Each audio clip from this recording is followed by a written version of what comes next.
TV party tonight! Oh, we got nothing better to do than watch TV and have a couple of brews. Don't want to talk about anything else. We don't want to know. We're dedicated, yes. To our favorite shows. Oh, my circuits! Everybody loves Hypnotoad. Scary dog! Blurson at Blursville. Futurama! Good evening, wrestling fans. This is TV Party Tonight, a premiere podcast right here on the Radulich Broadcasting Network.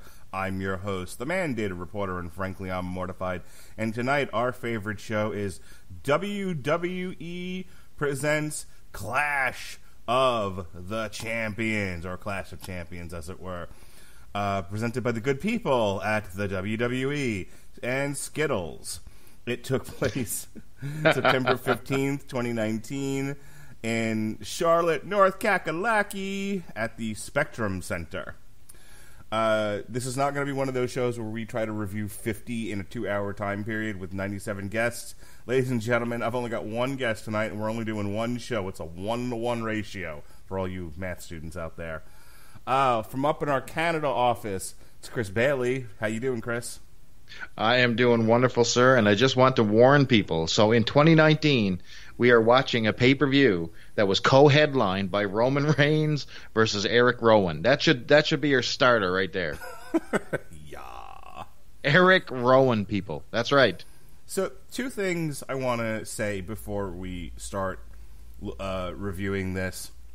And when it's, I know for me personally, I'm not going to get tremendously in depth with a lot of this. I kind of have some quick hits with each one here. This is going to be a fairly lengthy, in-depth review. And here's the reason why. I've come to the conclusion that WWE is the Applebee's of wrestling. Yes, sir. I would agree. And explain that, Mark. I will. So, it's not fast food. Fast food is I just need to shove some calories down my gullet while I'm driving or just really quickly because I'm in between things. It's not what, and the quality is usually like subpar. Yes. That's not the WWE. The quality in terms of all the things you should be looking at: the matches, the promotion, the aesthetic, all of that is usually pretty solid.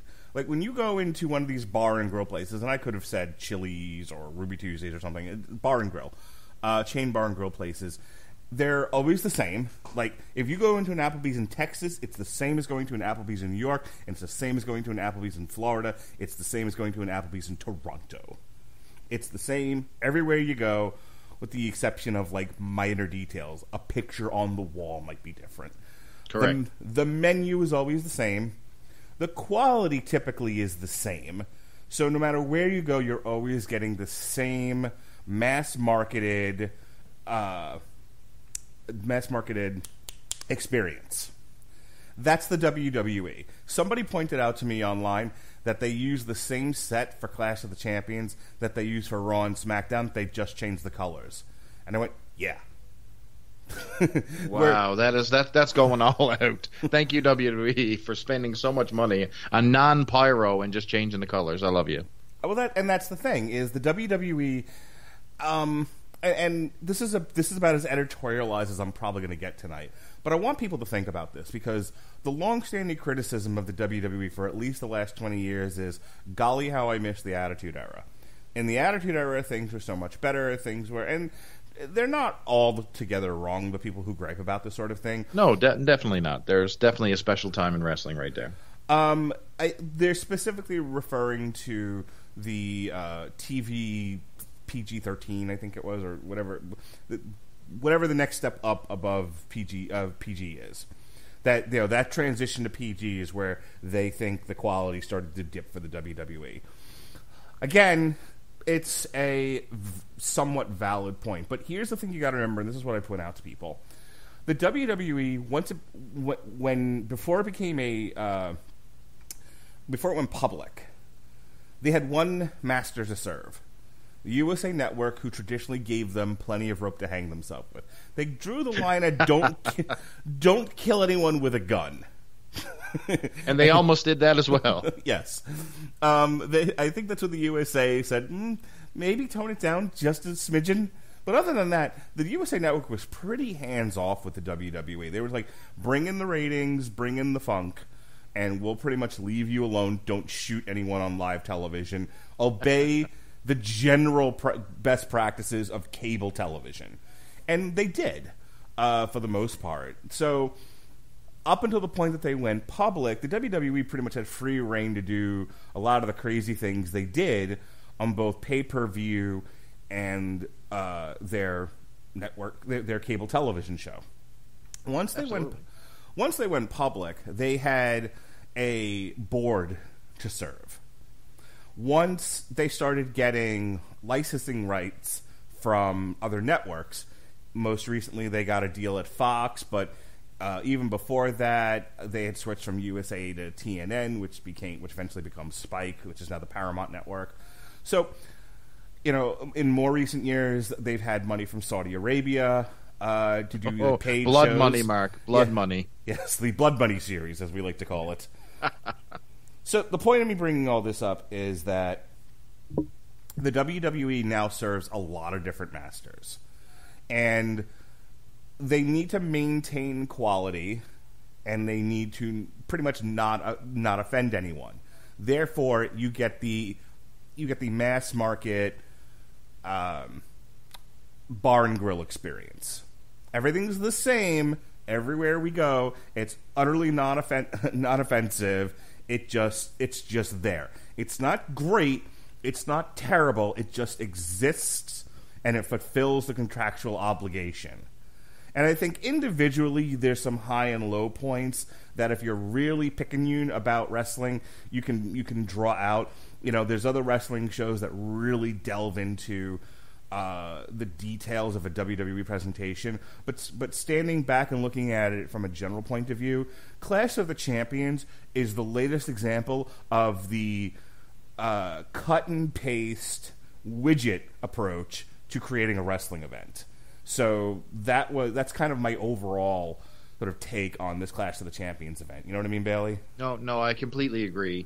I mean, when you talk about the contrast from the Attitude Era to the PG era, I mean, you went from the Godfather's hose to Eric Bischoff dragging out lesbians to Austin stunnering everyone and women, and it was just complete anarchy and craziness. And then you went to John Cena, who sold a lot of merchandise.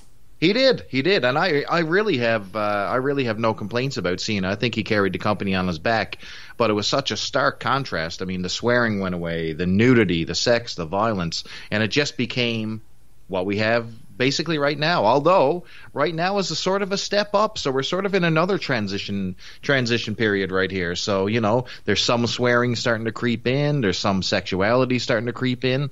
It's a weird time, and I think Clash of Champions shows exactly the little hybrid cross Attitude Era thing that they're doing here now. And like you said, it's Applebee's. It filled you up for $9.99, but you're left feeling a little bit empty at the end of the night. So yeah, these are not special meals. These are, I ordered a quesadilla burger.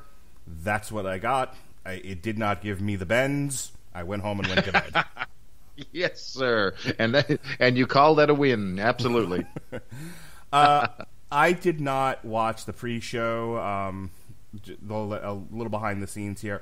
I didn't actually get home until about the middle of the Alexa Bliss, Nikki Cross Fire and Desire match.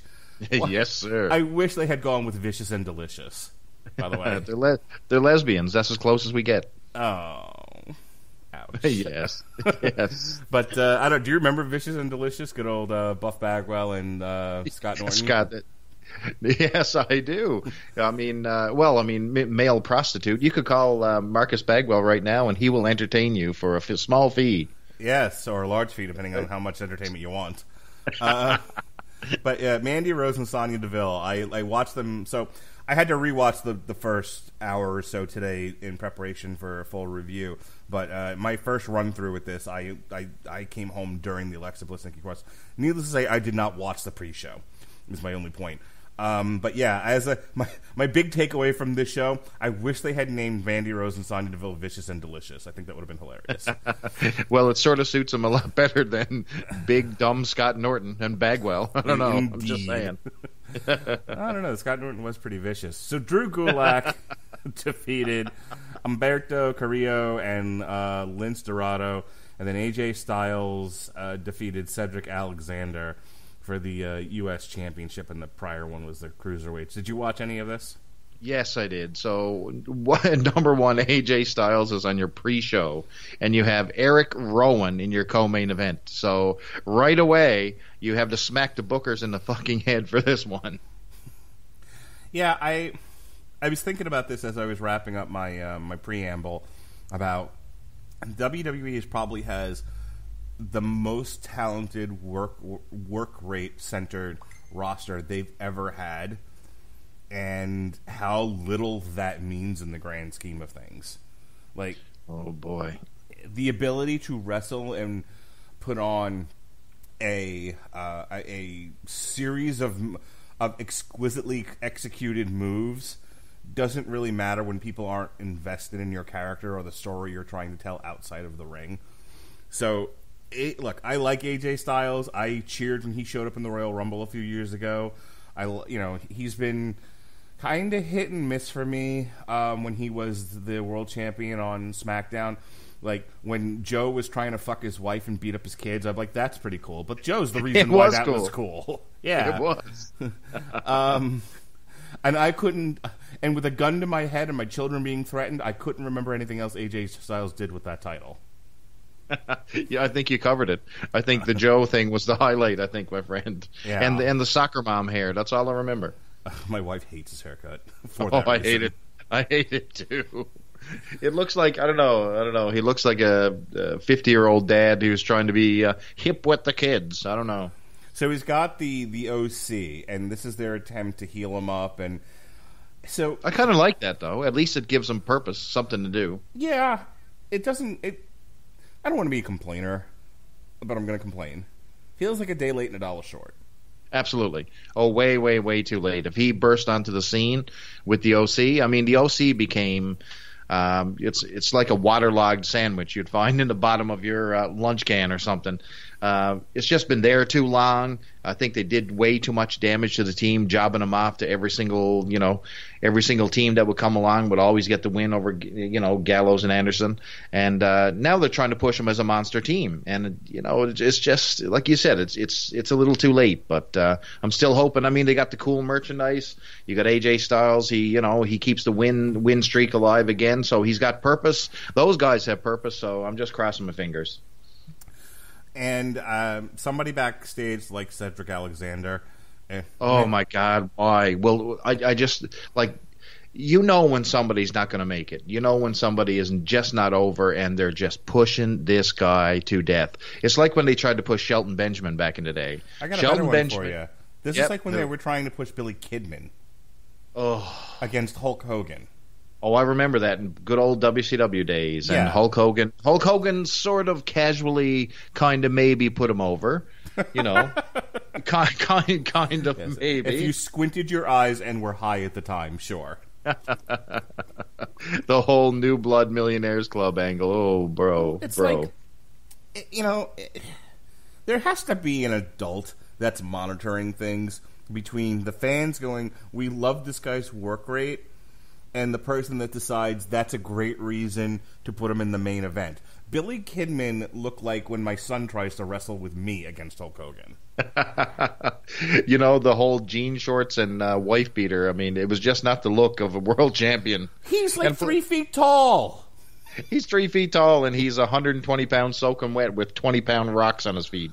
And he's a nice looking fella, but he has all the personality of a fucking mop. And before they decided to put him in the New Day, he was a filthy animal, which was just a hair's breadth away from where he started in Raven's flock. Oh man, do you remember when he had that itch? Like he was with the flock, and his whole gimmick was he was itchy and scratchy. Yeah, he had like the hepatitis or something. I don't know what was going on.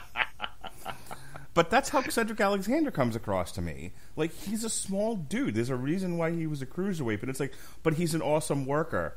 Yeah, All right. so but he needs a gimmick. But here's the Like thing. we need a package around this guy. He's got the talent. So He a just guy, needs something. so a guy like Rey Mysterio, when Pat Patterson's like, let's put the title on him. Okay, so Rey Mysterio was a superhero in a mask. Yes. He could do flippity doos. And the crowd was into him. Every single thing. His merch was selling. He was over. Right. Rey Mysterio has never not been popular. Absolutely.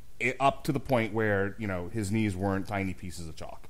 I mean, now not so much, but like if you took his WCW career when he first left ECW, shows up in WCW, all the way to his first retirement in the WWE, like the first time he leaves, Rey Mysterio was consistently one of the most popular guys in wrestling. He had Absolutely. a look, he had charisma, he had a crazy moveset. He was in some of the best matches over a long span of time that you've seen from any other wrestler. So when they were like, let's put the title on him, sure, I'll buy that this 3-foot guy can beat up guys like the Big Show and Kane. Yep. That's not what they did with him. They beat him from pillar to post like an abused child, but that's a whole other podcast.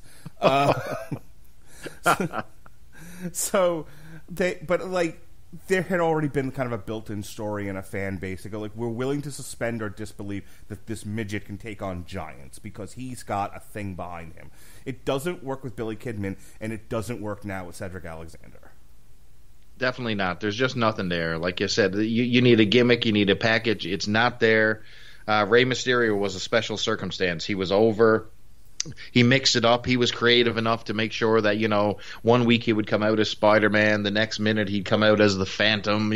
He knew what would attract the crowd. Plus he had the masks. There was something about him that sold. And plus the guy could work like a mother trucker too, which always helped. I mean, take a look at what he did with WCW. I mean, he single-handedly, with him and Guerrero and Malenko, I mean, they created an entire division on their own in the opening card. And, I mean, you had Hogan, Nash, and Goldberg and everybody in the main event, but everybody was watching for Mysterio and the boys. Right. And Cedric Alexander is a black guy that can work. I don't know what his gimmick is. I have, Rey Mysterio, if you know nothing else about him and you just kind of see him on TV, you're like, oh, who's this masked superhero guy? If you have no idea what lucha is or anything, you look at Rey Mysterio, and he looks like a comic book character. You instantly get it. Right. You look at Cedric Alexander, and you're like, Superstars of Wrestling from 1985? What is your deal? No, listen, Superstars of Wrestling in 1985, you had a gimmick, brother. You were a Mountie, or you were a snake, or a bird, or Christ. Not if you were a jobber. And look, if this was 30 years ago, they'd have fed Cedric Alexander to the fucking Ultimate Warrior. That's what they would have done. Him and Ricky Ataki would be tag teamed against the British Bulldogs, getting pummeled. I don't give a shit how good he can work. He'd be an enhancement guy. And it's so, this love affair that... And again, it's like, I don't believe in mob rule, and I don't believe in focus grouping things. I feel like, to a degree, you're sacrificing strategic marketing and art for the sake of wanting to hedge your bet. If you're making a film and you're like, I'm focus grouping this film, and people are like, we like this. Now, this is why the New Mutants is in 87 different fucking reshoots. And Exactly. And will be coming out sometime in 2026 on a streaming service yet to be designed. So it's just like, well, this tests well, and this doesn't. Just fucking make a story, make a movie, get a narrative together, get some halfway decent actors, and shoot this fucking thing already. Yes. And while we're at it, make Gambit, so I can finally get that monkey off my back. I do have to thank you. Now I picture poor Cedric Alexander on Superstars getting the battering ram from the Bushwhackers. There you go. I honestly thought you were going to be now I'm picturing Cedric Alexander as Gambit. Which maybe if they my God. Oh, okay, Sean. He could play Midget Bishop. There you go. All right, so people are just fucking move on already for a match you didn't even see. So that's just my only point. It's there's it's very much driven by Twitter and online neckbeard wrestling fans. but I don't think Cedric Alexander really resonates with the general Applebee's crowd that shows up to a WWE live event. Exactly. So stop Twitter focus grouping your fucking roster here. Well, he did lose to AJ Styles, so somebody knew what was happening. Yeah, well, someone's a reasonable adult backstage. And speaking of reasonable adults, Robert Roode, who somebody backstage woke up and realized he could wrestle, and Dolph Ziggler on his goodbye tour. I think he's managed to survive about 900 goodbye tours, and I think he's got another pit stop along the way. I think this is a good holdover. I think there's something there with Roode and Ziggler, believe it or not. I honestly do, and I think they almost had a little thing going on with the OC there on Raw. If you're paying attention to Raw at all, it seems like they were pretty close with the OC. It would be like a DX New Age Outlaws merger if they did it properly. But I don't know. They'll screw this up. Yeah, I like the combination of Roode and Ziggler. I just think they need to find a common thread. I don't need them to be the Killer Bees or anything. But oh no, I need them to be the Killer Bees. They need matching trunks, boots. I'm a tag team traditionalist, and nothing bothers me more than a Seth Rollins and a Braun Strowman. Two guys who look nothing alike. They have nothing in common. One guy's got a giant beard. The other guy looks like a Playgirl model. And it just doesn't work. I'm a tag team guy. I want to see my tag teams in tag team gear, in the Killer Bees uniform, looking the same, coming out. I don't know. It's just me. Maybe that's the 1980s in me, but that's what I like. No, I 100% agree with you. What I'm saying by like I don't need them to be the Killer Bees is like I don't need them to just throw on matching tights and boom, you're a tag team. Like no, yeah, absolutely. Beer money is what I'm thinking of. So they threw Robert Roode and What's His Nuts together. And James Storm. Thank you. And, James Storm was the big fat cowboy, beer-drinking cowboy, and Robert Roode was a dime store $1 million man. And so they threw them together, and they became beer money. Because money and beer. Get it? Look at that. It worked. Hour back. Get it? I'll call you in an hour. Back. Get it? Little Andrew Dice Clay for you. So I'm kind of hoping they find their own personal beer money. Yeah, and I think they got a possibility with it, but with everything that Dolph Ziggler touches, it usually ends up in a toilet bowl on the way to nowhere. Well, he kind of needs to give the self-indulgent, entitled, cognitive dissident Dolph Ziggler was funny when and entertaining when he was being destroyed by Goldberg. But we've seen it now. Enough's enough. Move on. Yeah, I mean, his gimmick for the past 3 years is that I'm being underpushed. I deserve better. I'm Dolph Ziggler.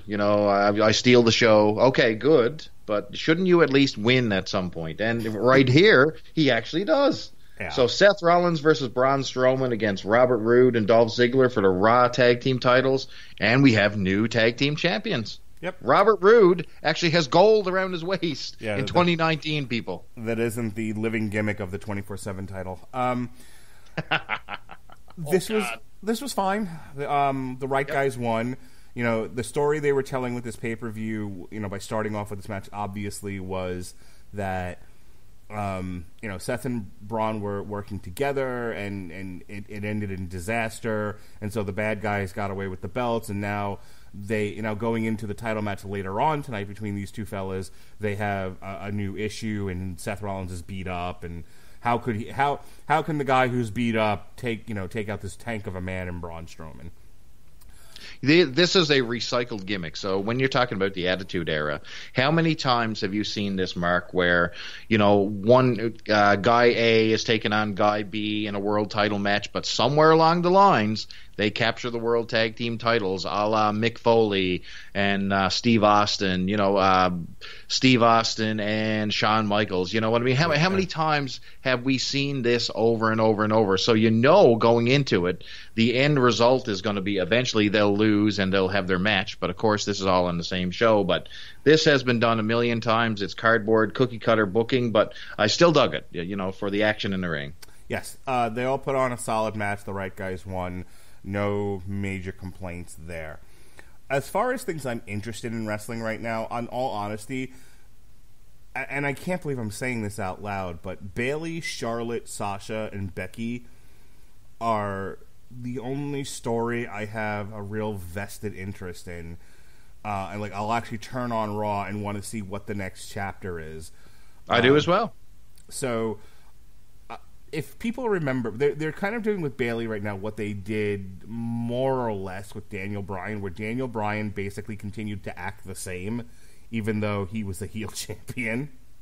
But it works with Bayley because right now, so we're moving on to the next match. Bayley versus Charlotte. Mm-hmm. SmackDown Women's Championship. All right. So Bayley comes out, and she has subtle differences. So she's playing the pandering heel. So she's still keeping her face persona coming out. However, she's added the extra little bit of flair, like she's added the black Diesel glove, if you didn't notice that. You remember the old gimmick where Diesel used to come out with the black glove, and he would still be somewhat of a face when he was transitioning to a heel, but he would wear the black glove and slap hands with the people with the black glove. So Bayley is sort of like she's playing the trying to stay face, but you can tell she's doing the pandering. I really don't give a crap about you people, but I'm still Bayley, and here's my inflatable people and the whole 9 yards. See, I love that. I do too. I think it's fantastic. I love the fact that Bayley is staying true to her personality, and if she's booed, she doesn't care. And she absolutely. And what's hilarious about that, and just it's so indicative of where we are in wrestling these days. There are still girls like slapping her hand. So did you see who was slapping her hand? So she has one particular fan that's followed her for right on through from NXT. She has like a gimmick name that they use for her all the time, but she's on all the old NXT pay-per-views with Bayley, and she was she was in the audience, and she was holding up a sign, "Bayley is still my role model." Right. So they're still using this girl, and I think she's actually training for wrestling. So keep an eye on that, folks. That girl across the barricade is coming across that barricade one day and meeting her friend. So with a plate of glass to kick Bayley through. It's going to happen. Be prepared, Marty Jannetty. But this was an interesting match because people still hate Charlotte Flair because she's touched by Vince, and I don't mean that in a dirty way, at least that I'm aware of. She's always the golden one. It's like she has her own gravitational pull. And it's because now why would you have her own gravitational pull? I'm kind of disappointed you didn't introduce her with her real wrestling name that you coined. Hootie McBoob. No, what I mean by that is like they'll occasionally break away from her and give somebody else a shot against the champion or with the championship belt, but they always go back to Charlotte. She's never out of the limelight, and even when she's not in the title picture, she's wrestling Trish Stratus, or something like that.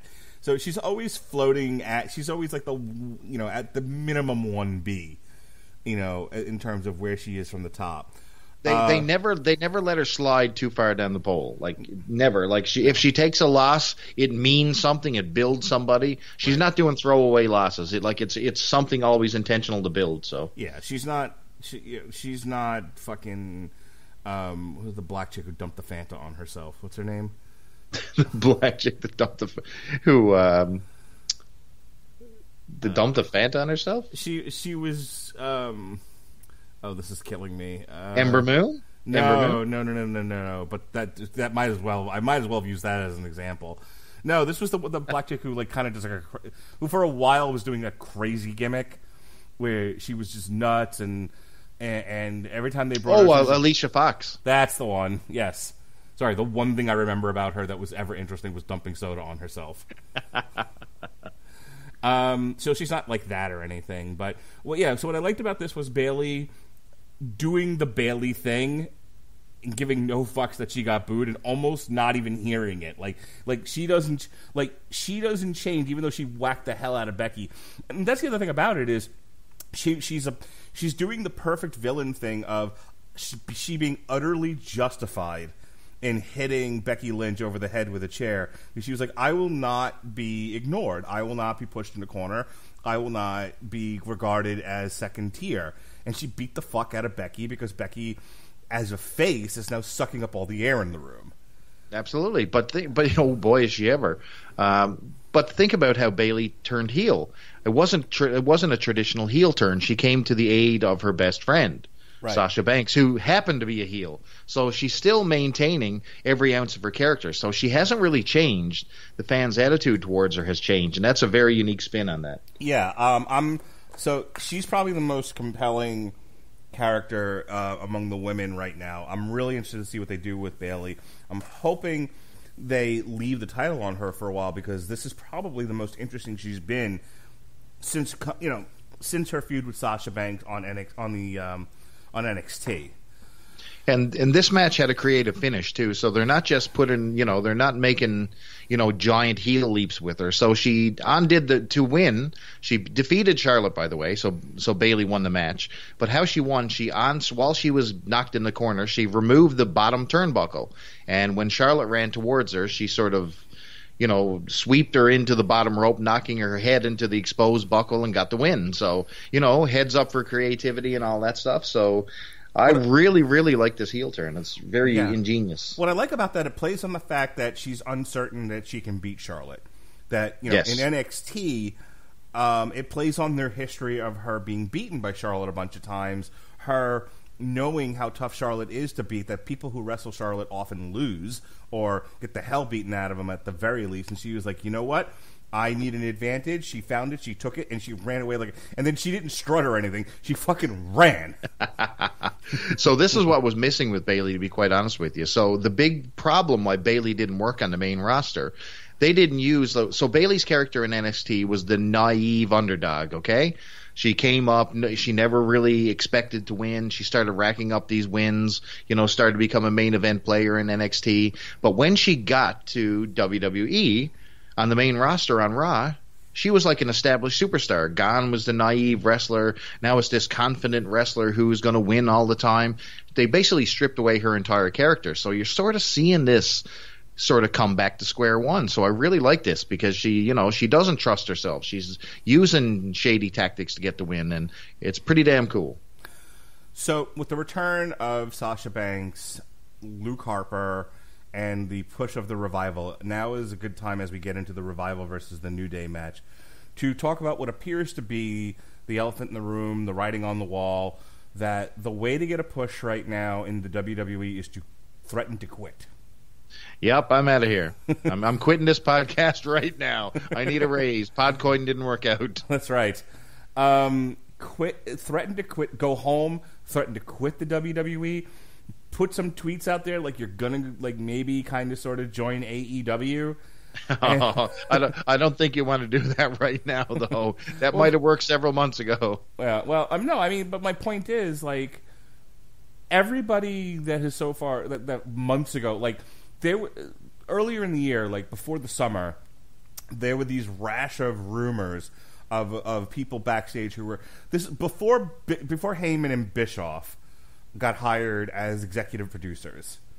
There was this long stretch of time where the WWE was utterly unwatchable, and people were miserable. The fans hated it, the wrestlers hated being there, and everyone wanted to leave except for Seth Rollins. Okay, he was the company. He was the John Cena of 2018, 2019. He was Bugs Bunny in the baseball game where Bugs Bunny plays every base. That was Seth Rollins there for a while. So everyone's fucking miserable, and everyone wants to quit. So, Luke Harper wanted to leave. Sasha Banks alleges that she was promised a long run with the tag titles with her BFF, and then they put it on the Iconics at WrestleMania. So she throws a giant tantrum and goes home. The Revival are like, well, I really don't want to do comedy anymore. I'll go to AEW and wrestle the Dark Order. It'll be fine. Oh no! Yeah, that'll work out. So we'll get kicked in the face by the Young Bucks for our lunch. It's going to work out. Super kick party. Yeah, exactly. Now you see that one of the ways they dealt with this was to just utterly give in. And as a fan, I'm like, oh, good. I love the Revival. I'm so happy they have the tag titles. I'm happy they're not doing comedy bits on Raw or SmackDown anymore. I'm glad they're the ass-kicking modernization of the Brainbusters that I wanted them to be, and they're being taken seriously. That's what I wanted. Oh, look, they gave Luke Harper something to do. Oh, look, Sasha Banks is back. On the other hand, what I've always respected about Vince McMahon was him saying, if you don't want to be here, fucking go. Just fucking go. Well, guess what? In 1987, I'm going back, and this is for our retro fans. This is the difference between Vince McMahon in 2019 and 1987. So Ricky Steamboat, fresh off of winning that Intercontinental title, asked for some time off. Now, he was just asking to go home with his kid because he had a new kid and wanted to be home with his wife for a few months. So Vince has him beaten right away, so he doesn't give him a chance. He sends his ass home, and he gets the Honky Tonk Man to get a cheap win on Superstars. So, I mean, instead of pandering to the guy, he's like, don't let the door hit you on the ass on the way out. And in 2019, he's pandering to these people. You know what I mean? This is not the same Vince he's dealing with here, or no Vince at all. In defense of Vince McMahon in that particular instance, and I don't want to get off on a long tangent, but at that time, the Intercontinental title was your main event on the B shows. Yes, sir. So it's kind of like you show up to work and like I will work hard if you promote me to this position. Then they promote you, and you're like, I'm going on a 2-week vacation. Bye. Like we just fucking promoted you. Now he did some shit with them though.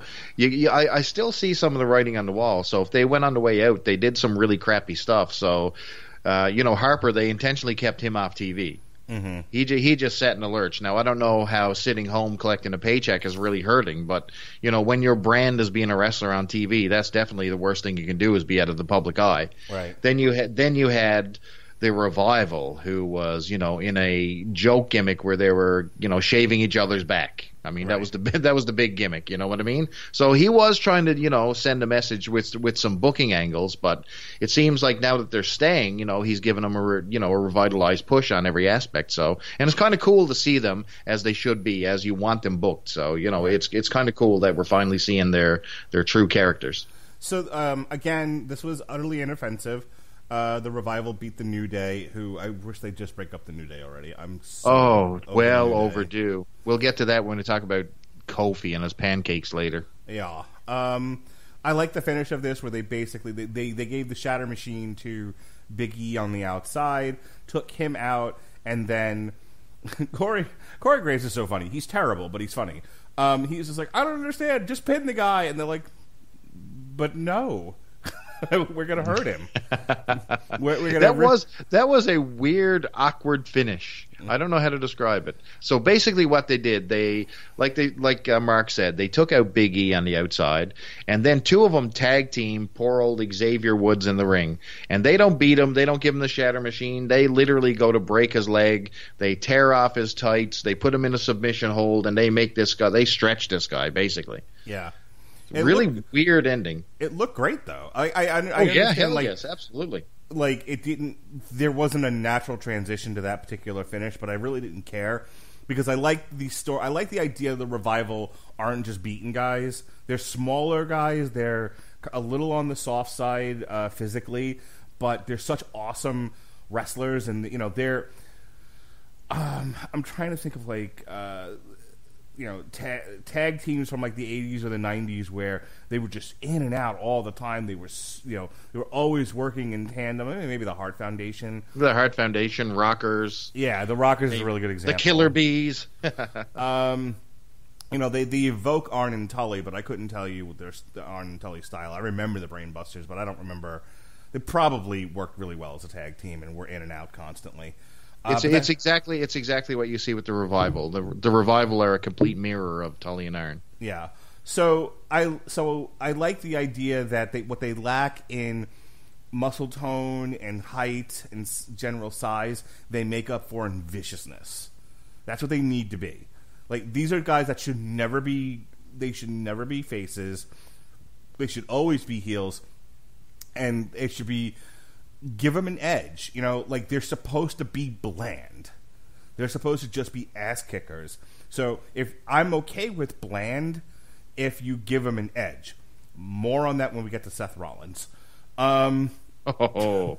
Indeed. So that's how you keep the Revival over is don't give them a lot of color, but give them viciousness, and that's why that ending worked for me.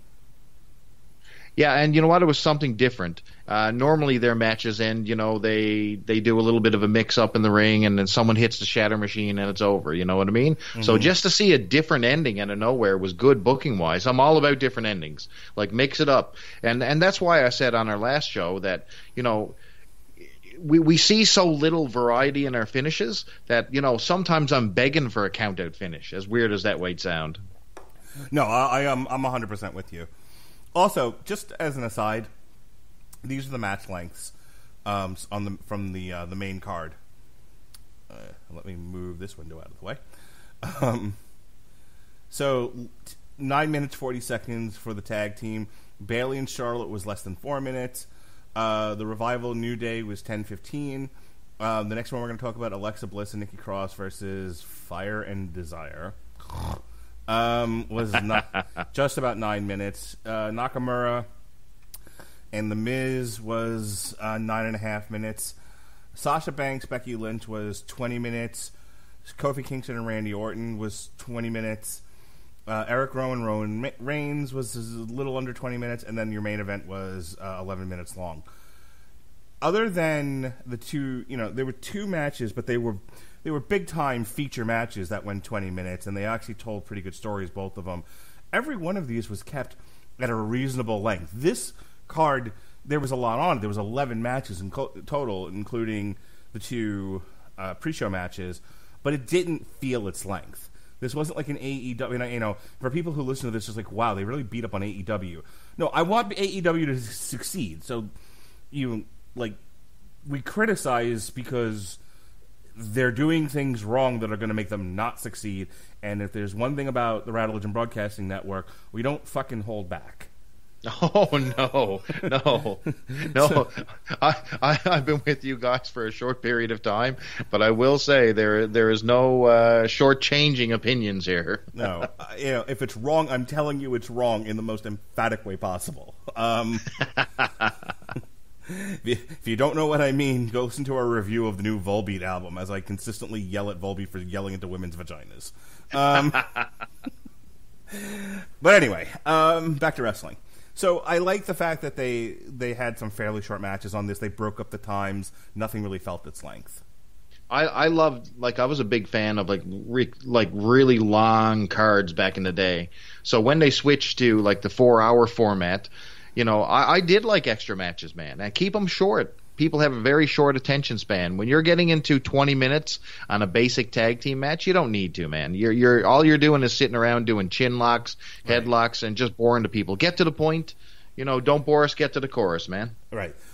That's what I was saying about the comparison to AEW, where your opening match has to be 20 minutes long and 97 kick-out finishers. Come on, knock it the fuck off already. No. Speaking of knocking it the fuck off, Alexa Bliss, Nikki Cross defeated Mandy Rose and Sonya Deville for the women's Raw tag team. I don't know which one it was. the women's tag team championship. Yes.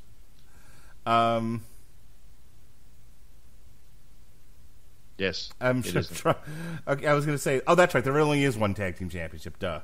Yes, it's the women's tag team title. Non-brand specific. I watched 1 hour of Raw, maybe. And this. We've seen so much bad female wrestling lately. It was fine just to see competent wrestling.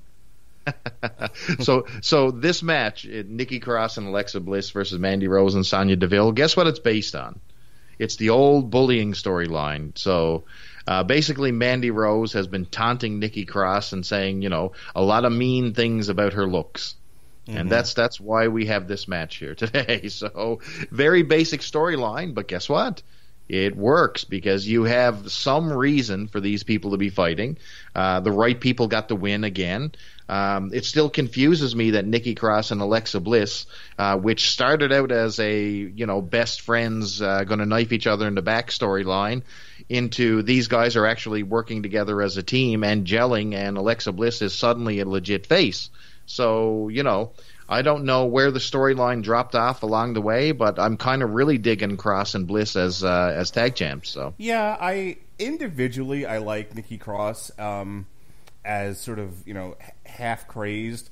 But see, here's the thing: WWE's never been really good at like subtle storytelling, and I don't know if they're purposely doing it this way, or they don't know that they've got something good here, and so it's a slow burn kind of a thing. But there's been kind of a taming of Nikki Cross thing going on with Alexa Bliss, where Nikki Cross kind of debuts on the main roster, and doing her Sanity NXT thing, where she's the wild woman. Yeah, she's just a fucking nut job, and they kind of transitioned into I'm generally crazy to I wish someone loved me, and then they tease this I only love you because I need a bodyguard thing with Alexa Bliss, and then it became. Because they never really followed up on that, they never pushed that angle at all. It just becomes, no, I really love you. You're great. You're my ugly friend. And but Alexa was starting to take a lot of heat for abusing Nikki Cross. A lot of tag teams were pointing out that Alexa's going to stab you in the back and she's not your friend. And it's sort of she was always saying no, I'm actually her friend, and they sort of went with it, right? which is strange. So that's what I mean. Like I'd almost be afraid to accuse WWE of subtle storytelling, where where Alexa, is kind of doing that thing, among, like I said, among girls, where like you're a non-threatening ugly chick. I'm okay to be your friend. You in no way threaten me. And I think that's what's going on here. And you can kick ass. And so, like, I'm getting that sense from these two. And it works, and I like it. But that seems like higher order storytelling for WWE that they've never shown an ability to do. It's true. And in a weird thing here, so Alexa Bliss, who's been toying with her gimmick, she's been up and down using different different ring gear. She's directly back to Harley Quinn again. So, just in time for Suicide Squad. I was going to say, I think it was SummerSlam where everybody showed up in their cosplay outfits, and I was like, enough already, fucking stop. Alexa Bliss gets a pass. That's because AEW was doing it, man. Everybody was the cosplay promotion that is AEW. Yes. Nobody else gets to dress up as comic book characters except Alexa Bliss, seeing as she was the only one doing it for a while. Everybody else did not. The only other one that gets even a minor pass for me is the one broad from the Iconics who comes out as Maleficent. That's actually a pretty good look. Amazing. Yeah, yes. I mean, it's porn Maleficent, but I'm okay with that.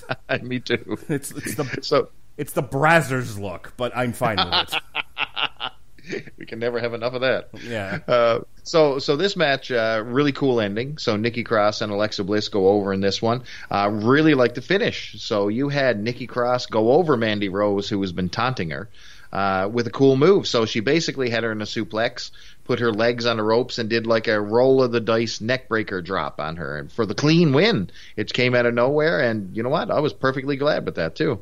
So nice clean win. Cross gets the win. Goes against her bully, and everything is good. Never let Sami Zayn wrestle again. Just keep him as Shinsuke Nakamura's English-speaking manager. Oh. No, that is, man, what is happening here? This is terrible. Sami Zayn, you talk about not ready for prime time. This guy got to be moved off of the main roster. I mean, it's done. The gimmick is over. It's not funny anymore. Even Kevin Owens, like I can't even bear to watch this guy on TV. Well, they've done so much damage to them both. They're a comedy tag team at best. Let's back things up a bit. So, Sami Zayn is made of paper mache and is constantly injured. Shinsuke Nakamura doesn't get pushed by Vince McMahon because he doesn't know the English. They're a match made in heaven. Now Shinsuke doesn't have to talk. He can just kill. Yes. And Sami Zayn can be the living embodiment of Twitter, and it's fine. And I like the idea. Like I said, I like the idea of Sami Zayn being the manager that can take bumps, and let him. Somebody occasionally, like on the Jim Cornette's podcast, whatever, people will write him and be like, "How do I become a manager in wrestling?"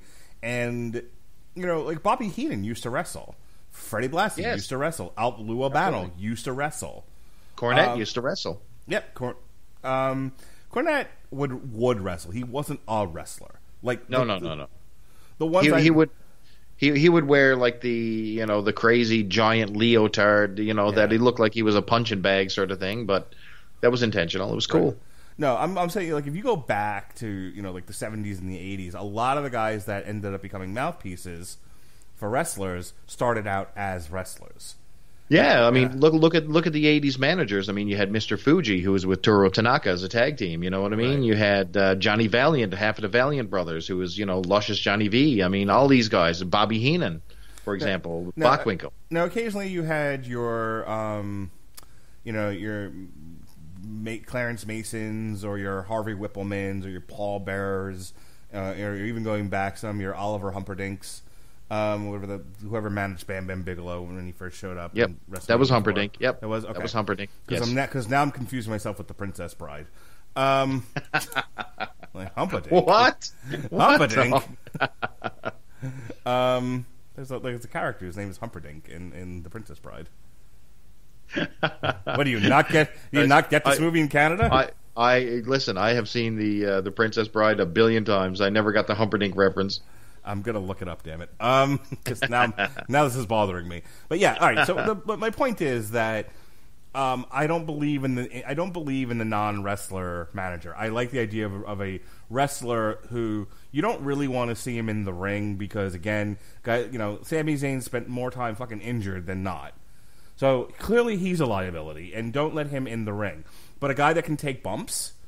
Who's trained as a wrestler, but he can talk. And Sami Zayn has a lot of personality, and I like the idea of him getting on a mic and just like tearing into things and being very meta, and that worked. And then he gives a lot of color to Nakamura, who's an excellent wrestler and has innate charisma, but Vince McMahon's not wrong. That's only going to get him so far with the WWE audience. This isn't New Japan. No, definitely. Him not being able to do a coherent promo in English does hamper him. I don't think it's a reason not to push him, but he's the fucking Intercontinental Champion, so people need to leave that shit alone, too. So, yeah, he had a fine match with The Miz. I mean, The Miz is a competent enough wrestler. I think he does his best work as a heel, but not everybody can be a cool bad guy. So Miz, I think, is a classic example of when you take too much away from a person. So when he had the Miz Taraj, when he had Maurice, I mean, he was a main eventer in my opinion. Mm-hmm. He came out, his entrance was electric. There was a lot going on. Now he seems just like a neutered face. Like there's nothing special about him. He's not great in the ring. So a lot of that stuff, a lot of his entourage masked a lot of his weaknesses, and we're really seeing, the weaknesses in the face role here. Now Nakamura, oh boy. The only thing that I can say about Shinsuke in this particular match against The Miz was he seemed to be actually hitting his moves. Usually, like, he seemed to have lost his way there for a while where he wasn't hitting, he was going through the motions. He wasn't stiff. He was really loosely hitting that stupid knee, shinkasa or whatever it is. It just seemed like he was lost. But now with Sami Zayn there, he seems to have like some renewed energy. He's got a new uniform going on there. He looked kind of cool. And he actually won. So, Nakamura defeated The Miz, which makes me wonder what is the purpose of The Miz in, right now. Where does he fit in the whole scheme of things? Because it doesn't make sense. As for Sami Zayn, I think you're right on the money. The guy's injured so much, you keep him out of the ring. But I think you should literally turn this guy into a manager, like full-on manager. And I think he got something there. Totally. And for Owens, too. I mean, pair him up. Let's go. Let's get him a stable. So Chris Sarandon played Prince Humperdinck in The Princess Bride. Oh, yes, God. I fucking knew it. I apologize. That was my Chris Sheen popping out there. He'll know. And like I said, the only other storyline going into this that I was even semi-interested in was Sasha Smurf versus Becky Lynch. I've said it before. I'm going to say it again. They don't know why Becky Lynch got over last year, and they don't know how to keep her over. And Becky Lynch doesn't know why she got over until Becky Lynch thinks she knows and continues to try to channel Steve Austin. But no, but in the words of the Wu-Tang Clan, nah, bitch. That isn't why we were cheering you. We were cheering you because you were not Charlotte. You were not the one getting pushed by Vince. You were not the chosen one. Becky Lynch has this weird, deep, half man voice. I don't know, and every time she talks, like I like her look. I think she's cool. I loved her when she was the steampunk chick and all that stuff. She's got energy coming to the ring, but the man gimmick is just weird. And she talks in a deep voice, and I'm a Newfoundlander and I have my own accent, but this chick has like an accent, and it just doesn't work. I mean, she's trying to be Steve Austin in female format, but she sounds like I don't know, some guy cosplaying Steve Austin who's drunk in a bar, who's a transvestite. I don't know, no, but it's really weird. Since the highlight of her career has been beating Ronda. And in all honesty, the only reason why the stuff with Ronda worked was because they went full goose bozo with it. Like that, everyone's like, this was the dumbest thing. I'm like, no, this is the greatest angle I've seen in months. The night that they all got mock arrested, which, by the way, having worked for my local sheriff's office, that's not how arrests work. I just want to point that out. I know I talked about this with the WrestleMania thing when we did the WrestleMania podcast, but when you are actively involved in some sort of violent crime, they don't put you and your victim, or you and your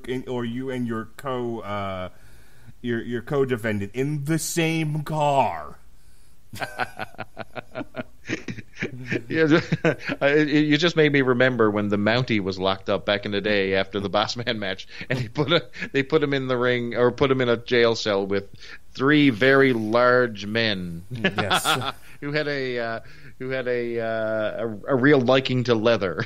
So that doesn't work like that, Mark? No. Well, that's fine. But no, they don't put. They would not have put Becky Lynch and Ronda Rousey, who were trying to kill each other at the time, in the same car. Who did a fucking cartoon look at each other and were like, and then started fighting. It was so funny to me, and I was wildly entertained. But yeah, she peaks at WrestleMania. Then they were like, "Oh, your boyfriend and girlfriend with Seth Rollins? Cool. Why don't you take on Danny Zuko and fucking Sandy from Greece and Baron Corbin and Lacey Evans?" I'm really pushing that, by the way. I was all over Twitter. That worked, actually. I was all over Twitter saying, "All hail King Corbin and Queen Lacey. Do it." But I have not seen Raw yet, so please don't spoil it. Okay, sorry. Anyway,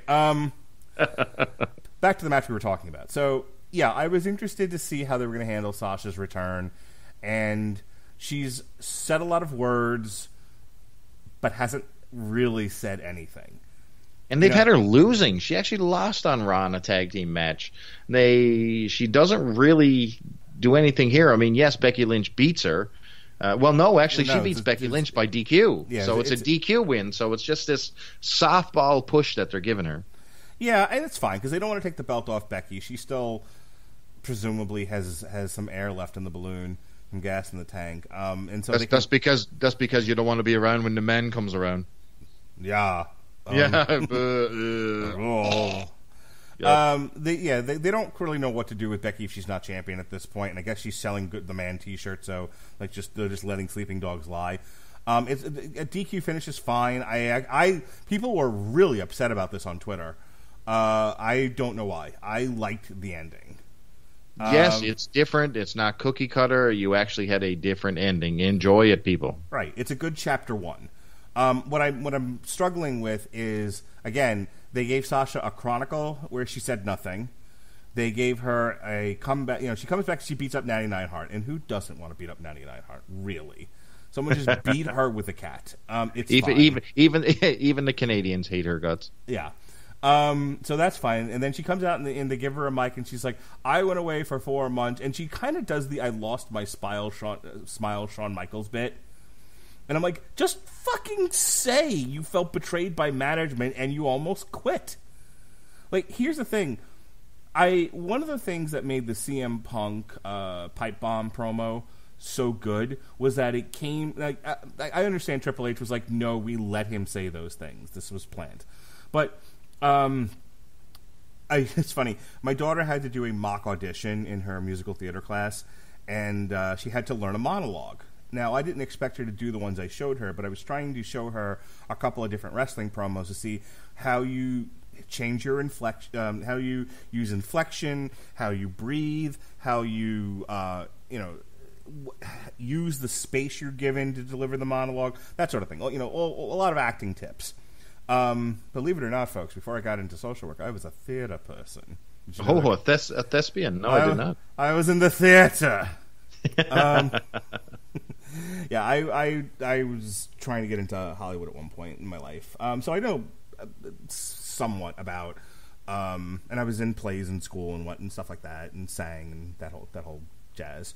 So I know a fair amount, at least at an amateur level, on the basics of theater, and I'm trying to teach my daughter, who has to do this mock audition. So I show her the Paul Heyman promo from the night before Survivor Series that ended the horrible invasion angle, where at the end of it he like throws his hat at Vince McMahon and then gets choked out by Taz.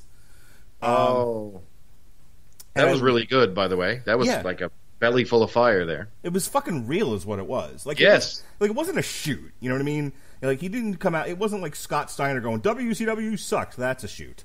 No, but they use reality for the storyline, and that's you instantly feel it. It feels more real, and it feels based in reality, so it's good. It works. Same thing with the pipe bomb. You know, CM Punk, everything he said, he truly felt. He was like, I'm going to say these things, and like, oh, at the end of it, you're going to be, I can't wait till Vince McMahon dies. Probably going to cut you off there.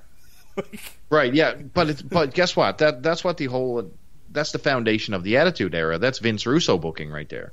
That's exactly what he based his entire storyline and everything he did to the point of nausea. But, it didn't work in WCW, but it damn sure worked in WWE. Well, it can't be done in isolation is the problem. Another really good one, just really quick, just so people are like, okay, well, those are the obvious ones. Undertaker's Dragon Slayer promo from the Attitude Era. Yes. When the run-up to I believe it's his first shot at Steve Austin as champion, he was like, for years I was the Dragon Slayer. And now, and I took a backseat to people losing their smiles and everything. Like he references, I think, Bret Hart. I gotta go back and watch it again. But yeah, he fucking delivered a half shoot about how he carried the company in its darkest times, and he never really got title shots. He was always kind of orbiting the main event, but he was never really in the title picture. And he was like, "No, fuck this." And I can't remember if it was before WrestleMania 13 or if it was before he took on Steve Austin at SummerSlam in the Highway to Hell. After being there live for that, I've never hated AC/DC more. Was that the one where who was it, Austin or Undertaker got knocked out? Was that the one? That would be Austin, yes. Yes, he bumped the bottom of his chin or something like that and got jacked up and knocked out in the middle of the ring. Yeah, classic. He fucking knocked himself cold in the middle of the match. I love it. I was there for that live. In any case, so the Dragon Slayer, the CM Punk pipe bomb, and the night before Survivor Series are really three good examples of how you can take how you truly feel about something and deliver a heartfelt promo. And the problem I have with Sasha Banks is not that she doesn't have the talent to do it. If she was clearly reading the script they gave her. Here's all the approved things you can say.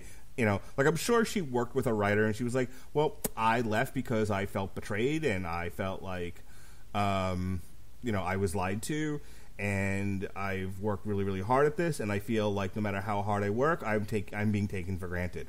Okay, say this. And it's like, that's none of what I just said. Yeah, exactly. It doesn't feel real, and everybody knows. If you're a smart fan in 2019, you know really what's happening behind the scenes. So don't give you a just a fast food pitch that's generic. We want to hear a real story because we already know the real story. So just give that to us. And it's indicative of what's wrong with the company right now. And it goes back to the Applebee's thing. You'll get a promo that's adequate and competent. And other than her kind of stutter-stepping once or twice because she was trying to remember her lines, she's not an actress. It was an adequate, clearly pre-written promo. What I wanted was fire from Sasha. I don't need her to come out there and be like, speaking of I wish Vince were dead, But come out there and fucking like burst into tears or something. Like, show me some real emotion here. And I'm not getting any of that from Sasha. I'm getting a line reading, and that's not what this feud needs. But the match itself was fine. It was. This was the. If I had to compare this to another match, this felt like Chris Benoit versus Kevin Sullivan in WCW. They went around arena, they went all the way into the crowd. They battled a lot of this happened outside of the ring, and it was very intense. It was one of my favorite matches on the entire show. To be quite honest with you, they used the chair, like Becky put the disarmer on Sasha on the chair, and you had refs come out and drag her away, and there was a lot of good stuff there. Had Sasha just stood up, that she wouldn't have been able to do that move. That move doesn't really work that well. Yeah, shh, Mark. The fans, the fourth wall. We don't need to break it here. Good Lord.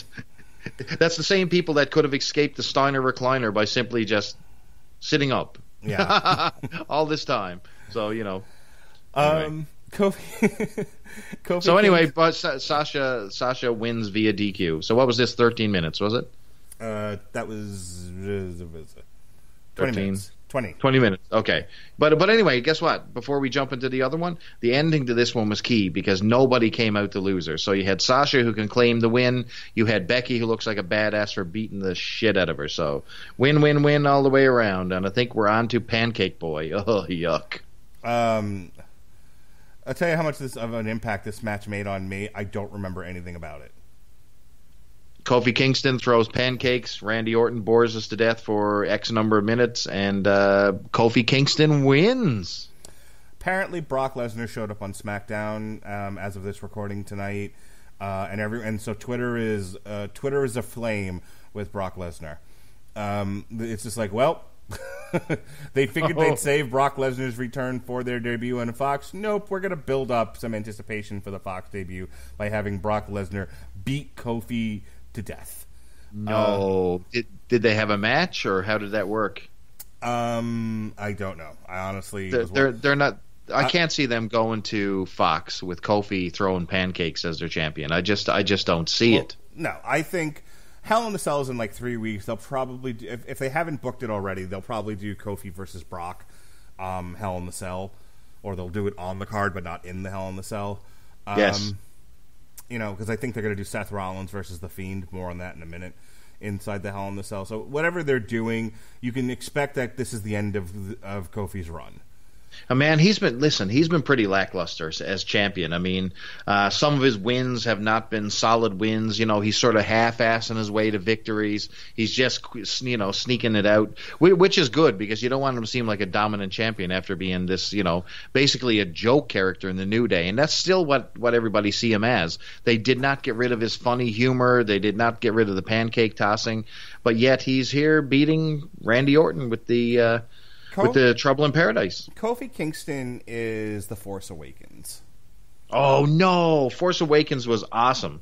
Shut your mouth, child. No, well, well, if I shut my mouth, then this will be a really boring podcast. I didn't hate the Force Awakens or anything like that. I really enjoyed it, but you leave Return of the Jedi in 1987, and you're like, okay, the story is told. The story is told. Our heroes won. Evil's been punished. We all have a happy ending. Yes. Maybe let's try and move on with life. Maybe. No, sir. Not us Star Wars fans. We don't do that. Maybe stop putting on Halloween costumes and going to comic book conventions. I'm just saying. You're fucking 40. What a dick! Anyway. Man. So... here's the problem with The Force Awakens, though.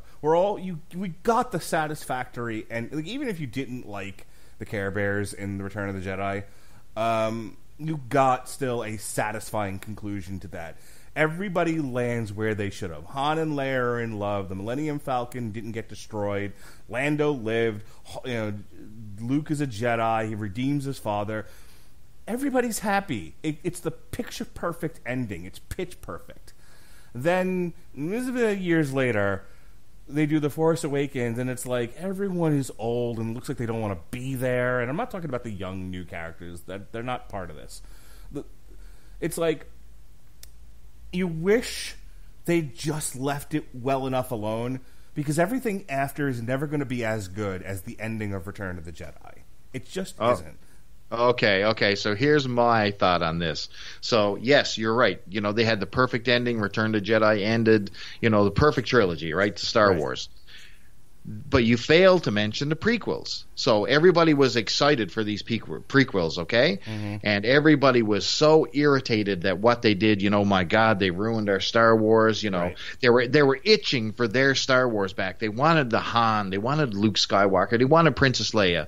So guess what? When The Force Awakens came and we got that shot of nostalgia, and they basically replayed A New Hope over again. I mean, J.J. Abrams basically gave us the best of Star Wars, and they put it right on the plate. Here's the characters you loves. Here's a familiar story. Bam, there it is. I left that theater. Man, I was pumped, shaking my fist. All sins were forgiven.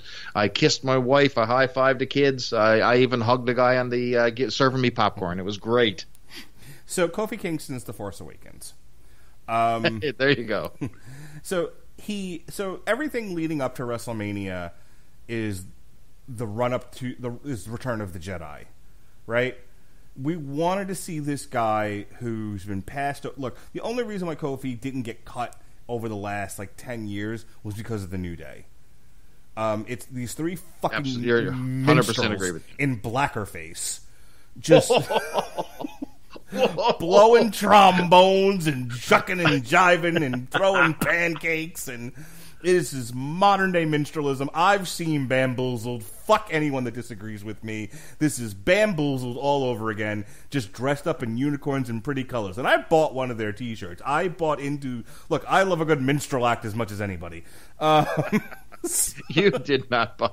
I would pay money to see you in that shirt. Oh, that is horrible. I have the New Day shirt of them all riding the unicorn. I was into it from the beginning.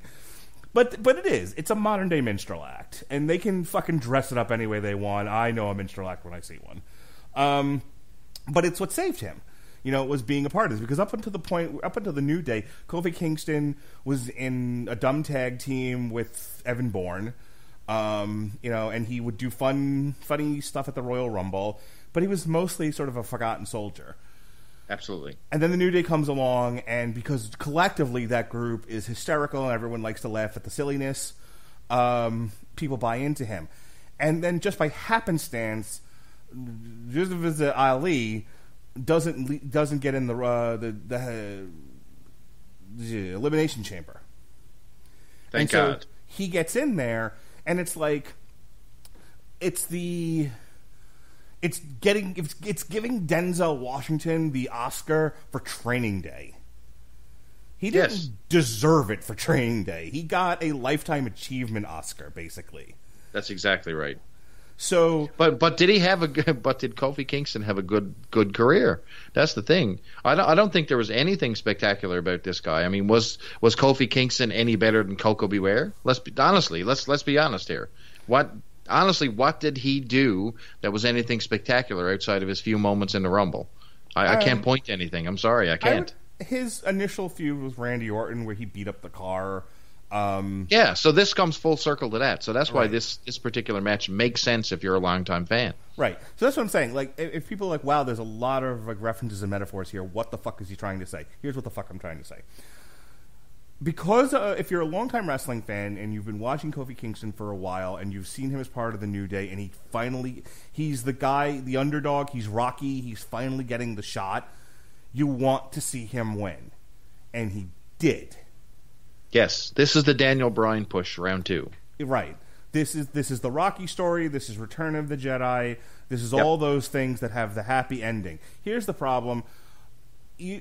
After the happy ending happens, you kind of don't want to see it anymore. Okay, exactly, we're good here. And I understand wrestling goes 365 days a year, 7 days a week. It never ends. It's it's a lot of content. So he has to keep going. But WWE does this consistently. They're doing it with Becky Lynch now. They're doing it with Seth Rollins.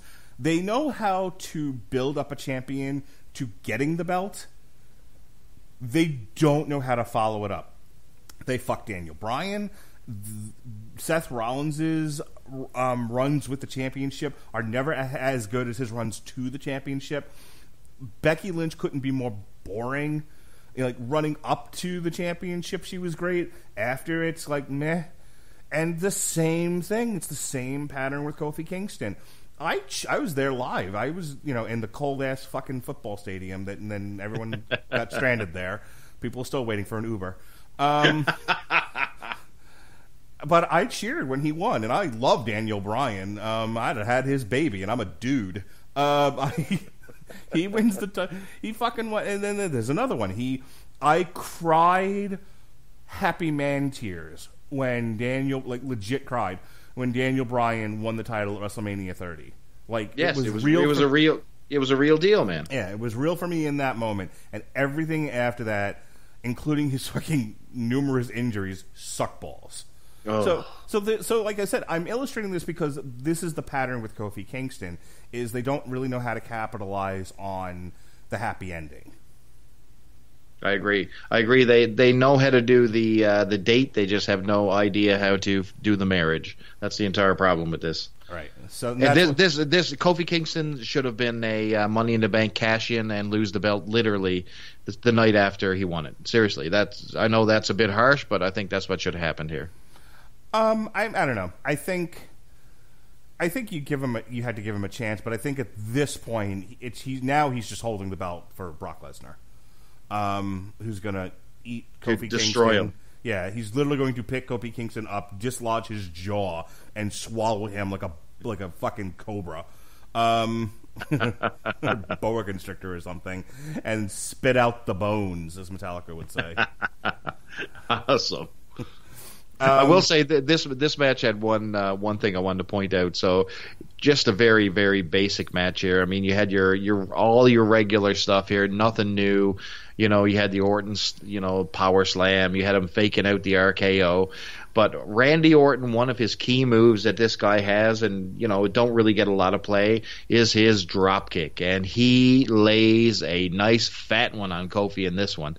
Jim Brunzell is somewhere in the world going, "Oh, good man, Randy," because that's a drop kick right there, brother. So take a look at that. But anyway, outside of that, Kofi wins with the Trouble in Paradise, literally out of nowhere, and life goes on. Eric Rowan defeated Roman Reigns. Eric Rowan defeated Roman Reigns in the co-main event, people. Okay, so if Roman Reigns had won and Luke Harper hadn't shown up, I don't think I would have remembered anything that happened in this match. This was as basic as you can get. Which is weird because it was a no DQ match. But it was like, I feel like if you look at its placement between the main event and the Kofi and Orton, this was supposed to be like, like a wake 'em up kind of, like, let's give him something else. They broke a lot of tables and they did a lot of high impact moves, and it was an adequate brawl.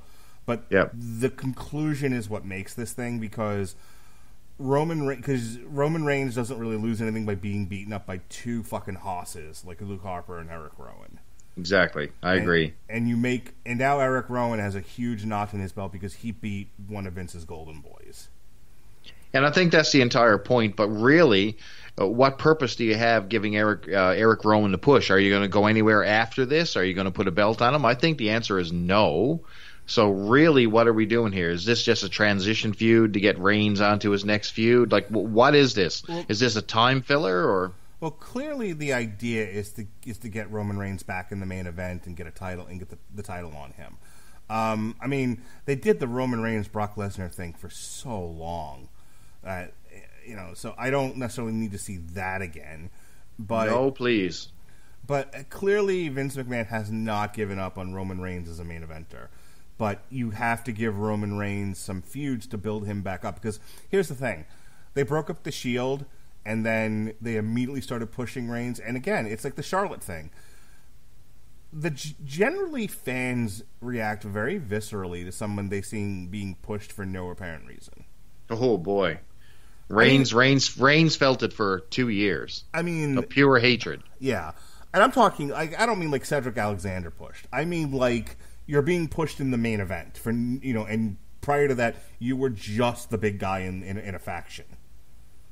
Like if they tomorrow, if Big E's in the world title picture, I don't think it works. Big E needs to go on a run of murdering people. Absolutely, starting with Kofi Kingston. Yeah, it does. Yeah, that's Yeah, I should have said this before when we were talking about it. I actually want to see, like the New Day try to help Kofi Kingston from being disemboweled by Brock Lesnar, and Brock Lesnar just kills all three guys, and that's what causes the New Day to break up. Like, yeah, the frustration from it. Yep, absolutely. Yeah. But yeah, I think they need to give Roman Reigns some significant, like what are you going to do? Put him against Cedric Alexander? That's going to suck. You need to put him in there with some hosses. You need to make Roman Reigns fight from underneath because he's been given too much. You know? Yes. Yeah, but Roman Reigns, I don't know, he's got this. I think he's got this sense of entitlement. I mean, the guy walks out to the ring. There is absolutely no passion or fire when he walks to the ring. He's too cool for school, very low energy, limber down to the ring. You know what I mean? It's like it's almost heelish, actually, when he comes out.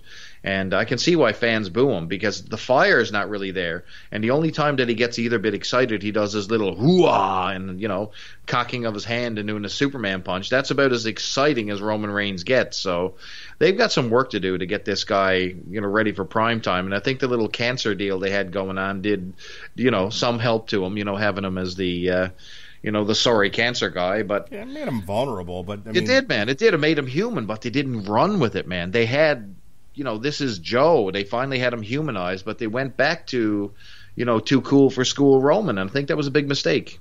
Yeah. I for a while now, I know they sell the vest to kids, and so they don't want him to take the vest off, but I for a while said, take him, fucking stretcher him, take him off TV for a while, bring him back in traditional trunks. Like, make him look the way he looked in NXT before the Shield. Yes. He looked great. He's huge, too. Yeah. I mean, I don't know if he's, like fat underneath the vest or anything, or if he's got no abs, or is it like a tattoo across his belly that says, I hate Jews? I don't know. I don't know why they're covering him up so much, but he should, the Shield is dead. Let's move on from this. Yes, I agree 100%. And I will say, though, so you had.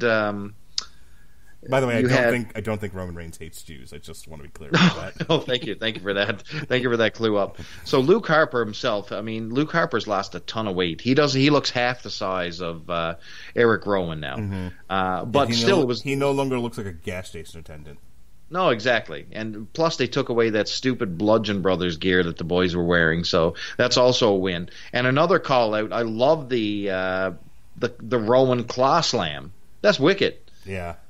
Yeah, that's actually a good move. So there's some different moving parts here that I think they can run with. So I do like the Bludgeon Brothers as a tag team. I'm glad that they're not called the Bludgeon Brothers, even though Graves called it a bludgeoning. So they were harping back on the old name of the tag team. But this was not much of anything until the very ending. Like you said, inconsequential what happened in between the entrances and the ending. Is it weird that other than Bayley, Becky, Sasha, Charlotte, the only other thing I find interesting on wrestling and WWE TV right now is what metal shirt is Eric Rowan wearing? Well, that's true. That's cool. I like their gear. Why not? Yeah, no, absolutely. Rock shirt's cool. And Luke Harper came back wearing an Amon Amarth shirt. Now I need the call for them to be called Twilight of the Thunder Gods. There you go. See, actually, it's better than the Bludgeon Brothers. It would be. All right, Seth Rollins defeated Braun Strowman, and then the Fiend came out and gave him the Mandible Claw. So let me talk about Seth Rollins for a moment. You've now heard me talk about how they make him a good fighting from underneath heel, and who's fighting from underneath face, who is trying to get his belt. And that's the most interesting stuff about him, because Seth Rollins is not a big guy. He does the flippity-doos pretty well and all of that, but it's hard because the WWE doesn't let you, just go out there and do 172 flippity-doos. So he's kind of limited in what he can do. Now he's got the belt, and he is just the blandest. He is white rice. He is. He is styrofoam. I have not thought he had an interesting story to tell since he showed back up at WrestleMania in Orlando with the torch and then lit the LED thing on fire. Oh man! Like when he started the burn it down thing, like that made sense because he was fighting Triple H, and were you? Did you see 33? Were you live for 33? Was that Orlando? That's true. Yeah, Triple H and Seth Rollins. Yeah, in I was in the crowd for that. Yeah, I was too. That was so they lost the crowd there altogether. That's where I finally lost all hope for Seth Rollins. But they killed the crowd dead during that match. It's because Triple H wants to do these 20-minute long AEW matches at a fucking snail's pace. 97 years in the business, he really doesn't know how to tell a good story. Nope. He can execute moves really well, and he's a really intense guy, and he's kind of fun to watch. But this is also why the Reign of Terror, people react viscerally to it. Not only does he fucking beat everybody on the WCW roster at the time, but he doesn't tell very interesting stories in the ring. He is a good performer of moves. He's not a good storyteller. Exactly. Go ahead. So you're exactly right, but you got two guys who are lost in transition here. You got Seth Rollins, who is as bland as beige paint. You have Braun Strowman, who's taken so many losses. He goes around, get these hands. The only thing he's doing is get these shoulders on the mat because he never wins. Let's be honest. I mean, you got a monster here you're throwing in the garbage every turn with Braun Strowman. It's just it baffles me what they're doing with this guy because they always seem like they're giving this guy a mega push. Like, okay, this is the one he's going to win. This is the time he's going to beat Brock Lesnar. And every time this guy gets beat and pinned, like he doesn't just lose. Like this guy loses. This guy lost with the pedigree of all crap here tonight. A pedigree. Like, I mean, you talk about Triple H putting a stamp on somebody. He's putting the middle finger right up Braun Strowman's ass with this. Yeah, it was fine, but all the mystique has been drained from Braun Strowman. He's a fucking gelfling in the Dark Crystal. So how do you revitalize him, man? Like, what do you do? Like, where do you start? I don't know. Have him start managing Alexa Bliss and Nikki Cross. Well, you know what? I'm telling you, that would work. That would literally have him as a heavy for somebody. That was the best part. Like, he needs to not work matches for a while. But that was the best part of the Mixed Match Challenge. Was him and Alexa Bliss were hilarious together. But it worked. So that would work. That's as silly as that sounds, that would work. I think Alexa Bliss being in the middle of an island of misfit toys actually would be a fun gimmick for her. Where she's just kind of got like a cult of personality, and you have all these like sort of dejected fucking misfits just sort of coming to her and be like, "I'm so sad, Alexis," and Alexa, fucking tired, Alexa Bliss, and she's just like, "Come to me. I want all the ugly misfit people around me that are not that don't threaten me at all." And you could put even Cedric Alexander in there for no reason. So, what's your deal, Cedric? Oh, nothing. I'm Cedric. Nikki, what's your problem? I'm unattractive. Braun, what's your problem? I don't win matches anymore, and I'm a huge dude. What's your problem, Cedric? I'm 3 feet tall. Oh, that's awesome. So she just slowly builds up this army of people around her. It'd be fucking amazing. It would work. It would be over. It would be mega over, I'm telling you. Just Braun Strowman, Nikki Cross, Cedric Alexander, they're all standing around and saying, "Hopelessly devoted to you." It'd be amazing. So what did you think of The Fiend? Well, I know. I was like that too, honestly. I think you've kicked the can one too many times. I do like him coming out of nowhere, but it's becoming a little bit too predictable right now. So you kind of got to move on from the I'm attacking somebody to something different right now. Transition, next stage. I talked about this when we reviewed SummerSlam. Like, I'm not into Bray Wyatt in any iteration. Like, I have like the guys that I'm in the chat with. Many of them have been guests on other Radulich Broadcasting Network shows. And they just fucking jerk off to The Fiend. They think this is just amazing. And I'm like, nope, didn't like it when it was Papa Shango. Don't like it now. Hey, I like Papa Shango. I think I might have been the only kid who enjoyed the Ultimate Warrior vomiting and having like shit coming out of his head. I loved it. My mom even bought me the Ultimate Warrior Papa Shango figure combo while I was in Orlando, by the way. I'll have you know. Very nice. Yes. Look, here's the deal. And I will wrap this up because we've been at this now for a while, and I don't need to go into another hour-long reference rant. But it's hard for me to buy into The Fiend because it feels like you just painted over a crack house. Now, the paint you did, the painter you got was the Electric Mayhem Band for some odd reason, and so it's brightly colored and it's got stars and shit. If you've ever seen the Muppet movie, you know what I'm talking about. Yes, I do. Okay, so that's kind of what it looks like. Like The Fiend, if I just turn on the TV and I've never watched wrestling before and I see this guy, he looks interesting. The gimmick itself is interesting. They're really doing some creative stuff here. Here's the problem. I haven't forgotten he hasn't won a match ever.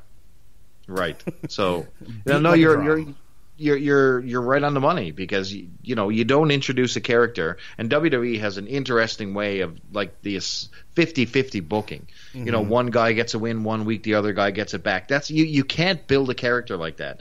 The entire way that they build characters back in the day, if you were introducing a new guy, he won for 3 or 4 months back to back. He established. Now he was beating jobbers and lower card enhancement talent and some lower level guys on the card, but he won, and you built him up to a main event match or at least a mid card intercontinental title match. That's the way you did it. I don't think Mankind lost a match in like '96.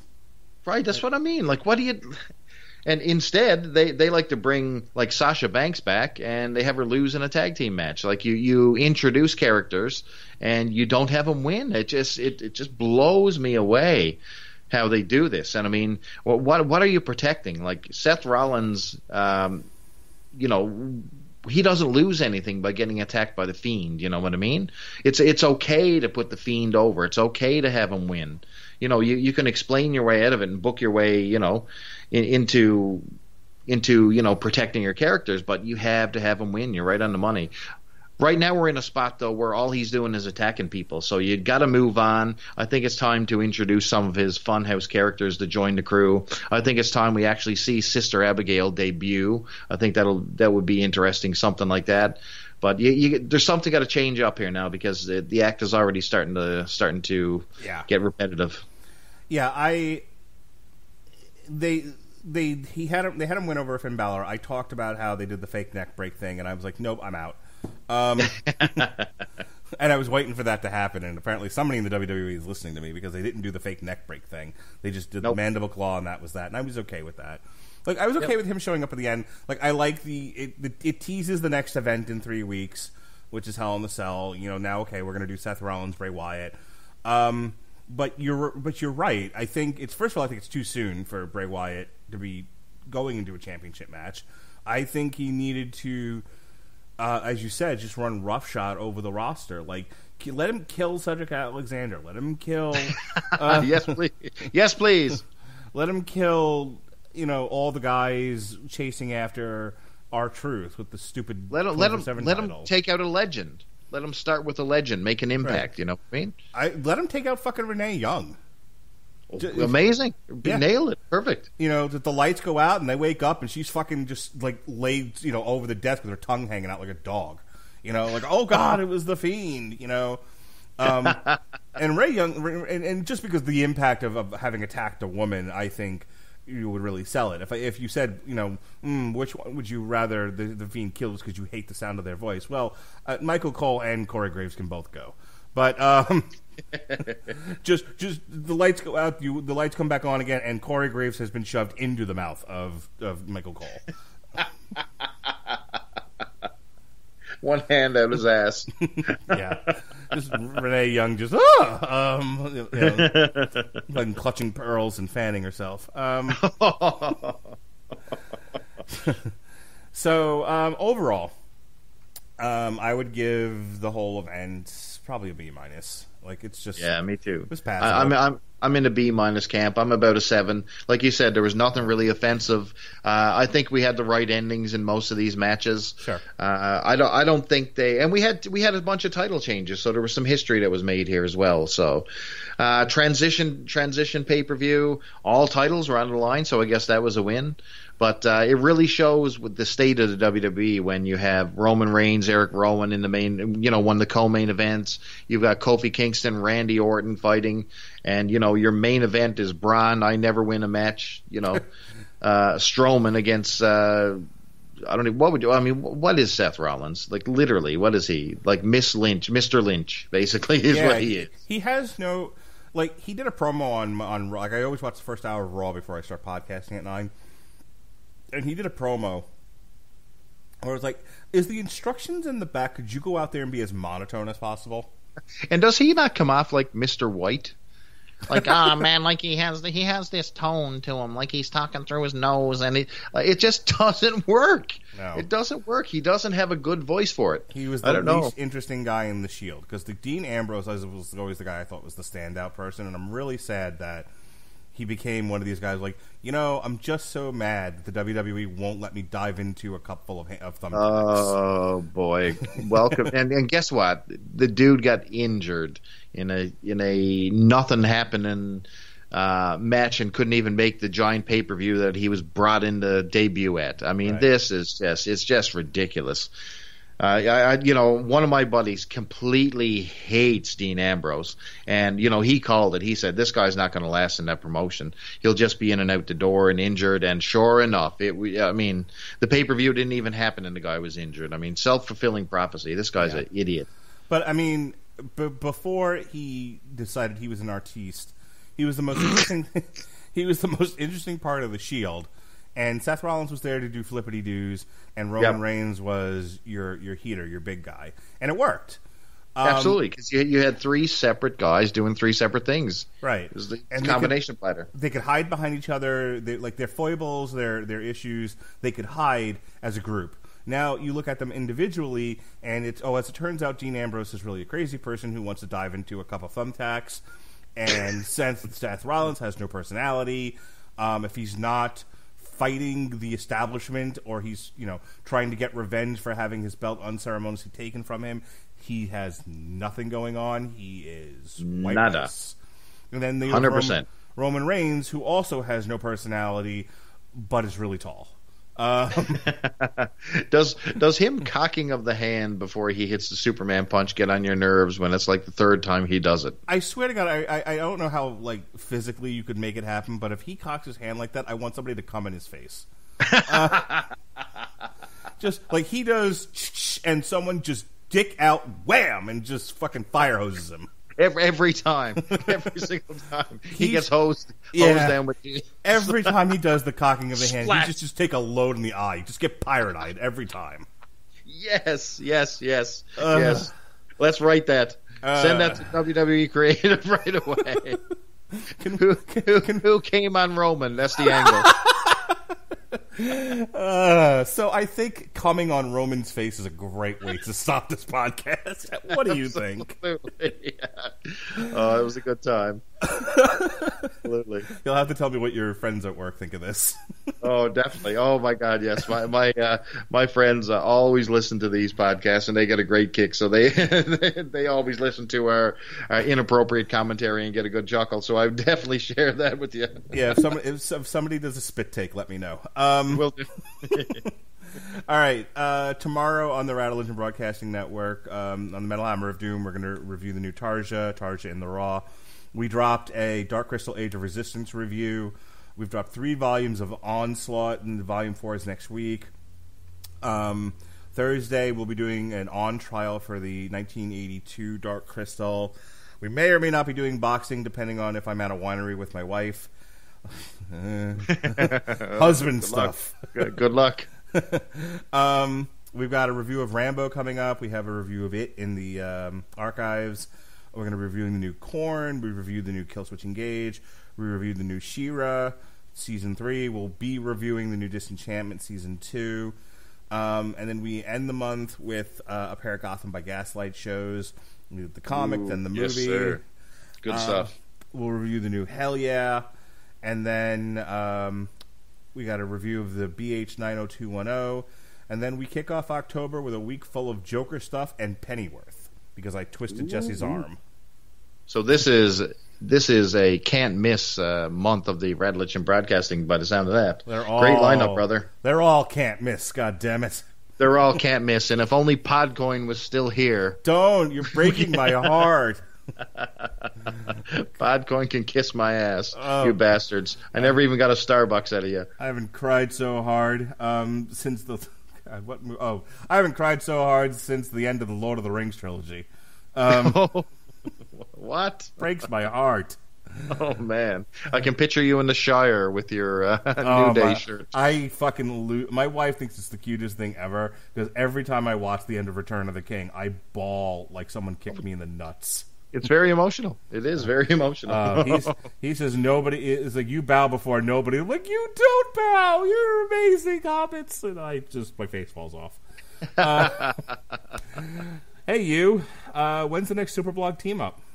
Superblog team up. Well, I don't have the date decided as of yet, but it will be in December. We usually do a little kickoff just before Christmas, so that'll be happening.